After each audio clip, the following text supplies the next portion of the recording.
দেখুন, আমরা যে যাই বলি না কেন, আশিস ব্যানার্জি কিন্তু একটা ভদ্রলোক বলে পরিচিত এবং তাকে আমি চিনতাম। তিনি মন্ত্রী তো ছিলেনই, তার পাশাপাশি বিধানসভার ডেপুটি স্পিকারও ছিলেন। বীরভূম জেলায় ভদ্র সৎ রাজনৈতিক ব্যক্তিত্ব হিসেবে তার পরিচিতি। পশ্চিমবঙ্গে যে রাজনৈতিক বাতাবরণ তৈরি হয়েছে তৃণমূল জমানা থেকে শুরু করে, এবং সেই জমানার রাজনীতির সংস্কৃতির প্রতিফলন এই জমানাতেও দেখতে পাচ্ছি আমরা।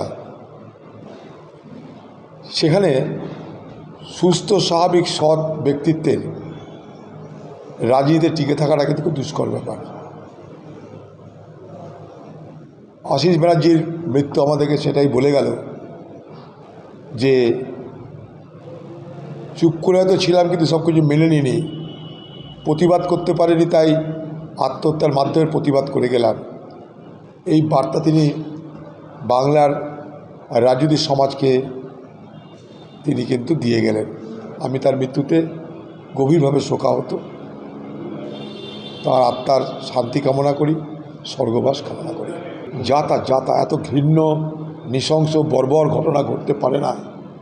শুধু বাবাকে নয়, জানেন, তার ছেলেটা লন্ডন যাচ্ছিল কয়েকদিন পর পড়াশোনার জন্য। সে লন্ডনে পড়াশোনা করবার জন্যে দক্ষতা অর্জন করে সে লন্ডন যাচ্ছিল। 14টা-12টা করে গুলি তাদের উপরে চালানো হয় যাতে সঙ্গে সঙ্গে তাদের মৃত্যু হয়।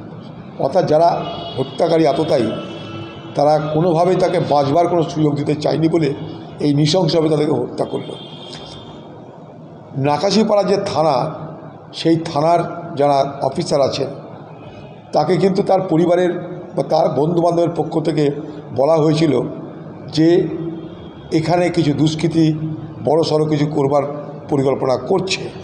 আমার কাছে যা খবর তা অনুযায়ী সেখানকার যে আইসি, নাকাশিপাড়া যে আইসি, সেই আইসি তাদেরকে তাদের সতর্কতার কথা বলা সত্ত্বেও সে নীরব ছিল, উদাসীন ছিল।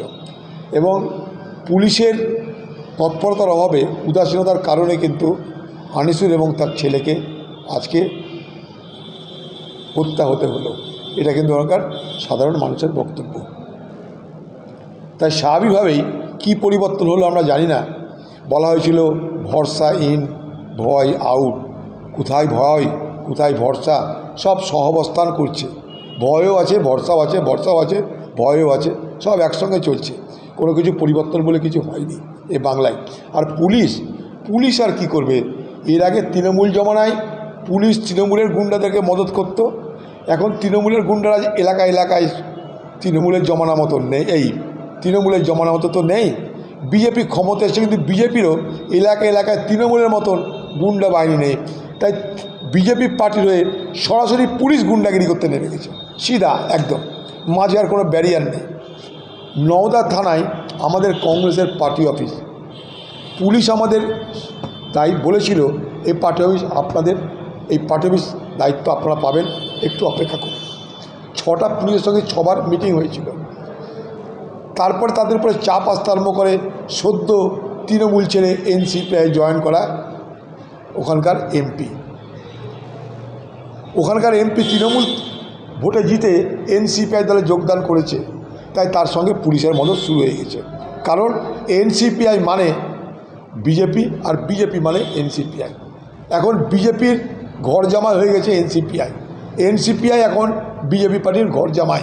তাই যে এমপিরা মুর্শিদাবাদ জেলায় মানুষের ভোটে জিতল, বিজেপিকে রুখতে হবে, সন্ত্রাস এবং সাম্প্রদায়িকতাকে রুখতে হবে বলে যে মুর্শিদাবাদের মানুষের কাছে এখানকার লোকসভার এমপিরা ভোট চেয়েছিল, আজকে দেখুন সেই সব মানুষের সঙ্গে গাদ্দারি করে, বেইমানি করে, শুধু নিজের পিঠ বাঁচানোর জন্য, পকেট বাঁচানোর জন্য, ধান্দা করার জন্য, আগামী দিনে ক্ষমতা ভোগ করার জন্যে তারা তৃণমূল ছেড়ে এনসিপিআই দলে যোগদান করেছে।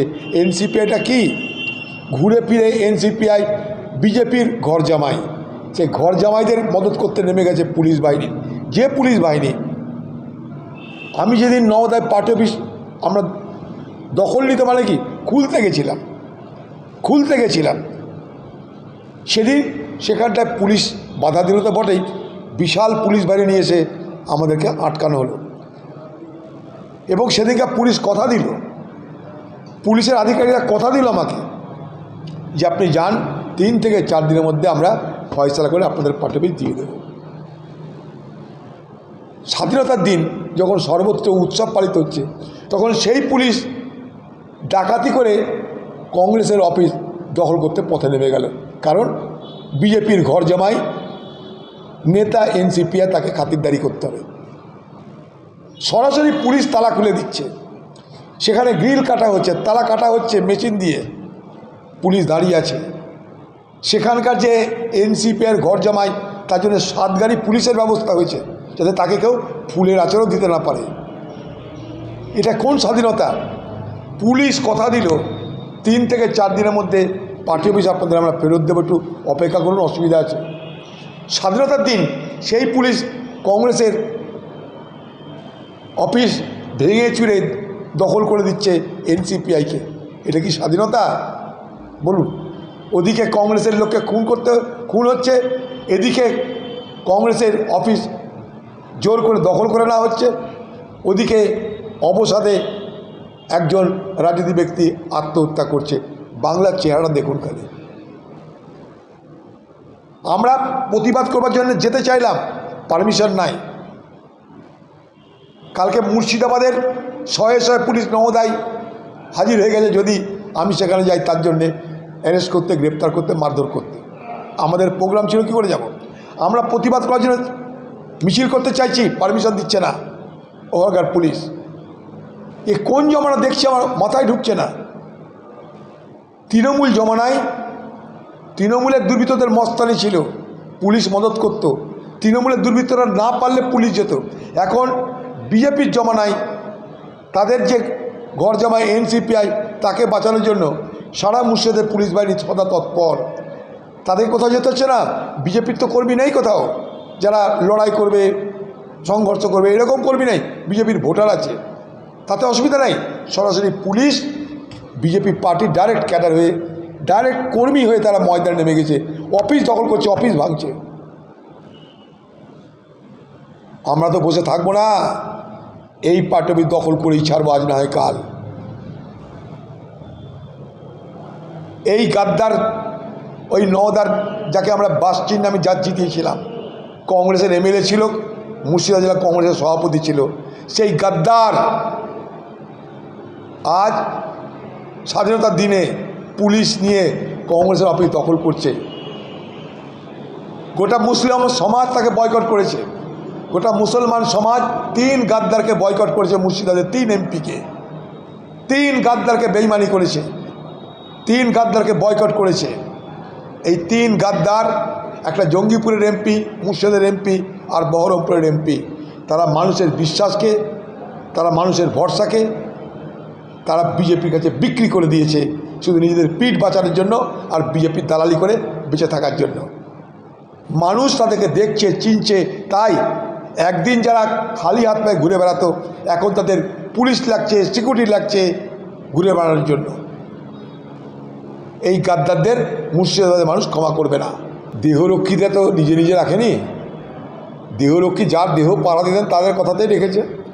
তার জন্য পুলিশ দেহরক্ষীর বাড়িতে গেছে, কারণ তারা জানে নেতা নিজের ঘরে রাখবে না, নেতা চালাক, নেতা ফাঁসবে, তাই নেতা নিজের কাছে রাখবে না। তৃণমূলের নেতারও বেশি চালাক, তাই দেহরক্ষীগুলো তো তাদেরই ক্যাডার, নিজেদের ইচ্ছা মতো দেহরক্ষী তারা রাখতো, বিশ্বস্ত লোককেই রাখতো, তার কাছে রেখেছে। তাদের ফ্ল্যাট আছে, যেসব দেহরক্ষী না, এরা সব 5 স্টার দেহরক্ষী। তাদের ফ্ল্যাট, বাড়ি, গাড়ি সব ব্যবস্থা করেছেন নেতা, তাই নেতার জন্য তো সাহায্য করতেই হবে। কী না, তাদের হারামের পয়সা রেখে দাও, উৎপাতের ধন রেখে দাও, চিৎপাতে যাক। খুব অন্যায় হচ্ছে। যেখানে ভারতবর্ষের প্রধানমন্ত্রী বলল তার ইনস্টাগ্রামে ভিডিও করে যে তোমাদেরকে সবাইকে ক্ষমা করে দিলাম, যেখানে ভারতবর্ষের প্রধানমন্ত্রী নিজের ক্ষমা চাওয়া উচিত ছিল, সেখানে প্রধানমন্ত্রী নিজে ক্ষমা করে দিলেন সকলকে। কিন্তু তার ক্ষমা করে দেওয়াটা সেটা যে সত্য নয়, সেটা যে একটা কৃত্রিমতা, সেটার পিছনে যে অসৎ উদ্দেশ্য আছে তার প্রমাণ আজকে সেই ককরোচ পার্টির প্রতিবাদে সামিল হওয়া বাঁকুড়ার ছেলেকে এইভাবে বিজেপি পার্টির লোকদের হাতে প্রহিত হওয়া। ভারতবর্ষের প্রধানমন্ত্রী, তার কথার কি কোনো জমা করো দেশের মানুষ রাখবেন আগামী দিনে? তার আশ্বাসের কি কোনো প্রতিফলন এখানকার বিজেপি নেতাদের দ্বারা পাওয়া যাবে না? বিজেপি নেতারা যদি মনে করে থাকেন বাংলা এইভাবেই চলবে, তাহলে ভুল করবেন।